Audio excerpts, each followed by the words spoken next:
When the topic of higher education comes to mind, most people are unsure of what to think, especially when it comes to college. The price tags are cringeworthy, but for years now, going to college is what you are supposed to do to make a lot of money. The annual cost for a public in-state school is roughly $9,000 a year, and the annual cost for a private college is $31,000 a year. When those values are multiplied by 4, 5, or even 6, and other personal expenses are added, it really has been making people doubt whether or not higher education, in particular college, is even worth it.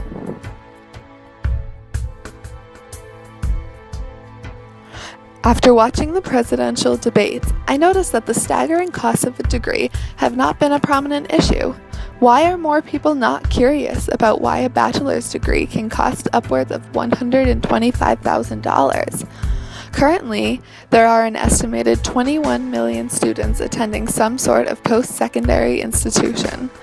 The issue that I most want candidates to discuss during the 2016 presidential campaign is college really worth it?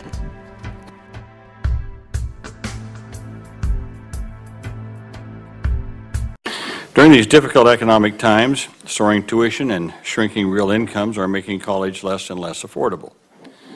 Over the past decade, state and local funding per student dropped by 25%, while tuition and fees at four-year public schools increased by 72%. To say that tuition costs are soaring would be really putting it lightly. Even when considering inflation, the annual price of a private university is 3 times more expensive than it was in 1974. Public tuition is even worse, with the annual costs being close to 4 times more expensive than they were in 1974. The big question is, how did college become so expensive? Higher ed, it's a people-driven industry with a lot of well-trained and, in some cases, highly compensated people relative to the overall economy. High fixed costs, and you've got costs of instruction to pay for professors and things like that. And so college faces the increasing costs. It's like when as healthcare goes up, college gets more expensive because healthcare is a cost for college campuses as well. To be blunt and completely honest, higher education is flat out expensive. Too often we see article headlines of people who are in serious debt because of college. In fact, in recent years, the average student loan debt for college graduates has been approaching $30,000.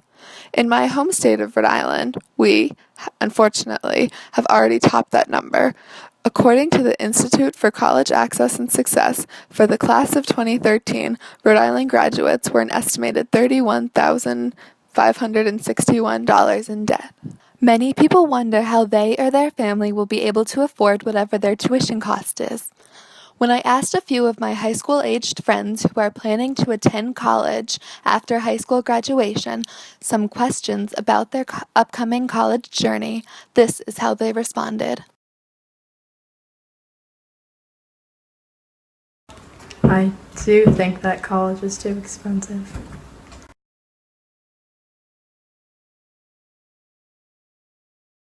I hate getting college emails because every single one I get tells me, Caitlin, you're really impressive. Caitlin, you're really smart. Caitlin, you're really great. It makes me not want to respond to the email because I know that I keep saying it to everyone. It feels so impersonal. I hate it.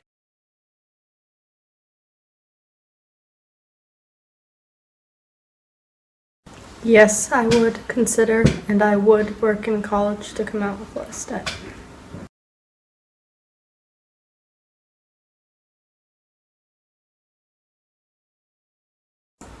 Yes, I would go to a state school in order to spend less. The cost of higher education is not just an issue that students at Narragansett High School are concerned about. In fact, a recent study conducted by the ACT in the Arts and Sciences group discovered that 61% of the students surveyed who are planning on attending college said their parents influenced that in discussing the cost of college you can afford. Of Those concerned about the cost of college, 59% plan to attend a public university in-state, 59% would work part-time while attending school, and 33% would attend an institution solely because of a generous reputation for financial aid. Despite the exponential rise on costs, college is still worth it and will continue to be necessary for most jobs in the future. By 2020, 2 in 3 job openings are going to require some form of post-high school education. So, here's the dilemma. As a country, we have an average of 3.3 million students graduating high school every year. Those students will eventually need jobs. Over 66% of those jobs will require some sort of post-high school education by 2020. In 2013, the government spent $3.5 trillion, which sounds like a lot until you realize only 2% of that money went towards higher education. I am asking the presidential candidates this year to discuss why college is so expensive and to find a solution, for millions of people are counting on you.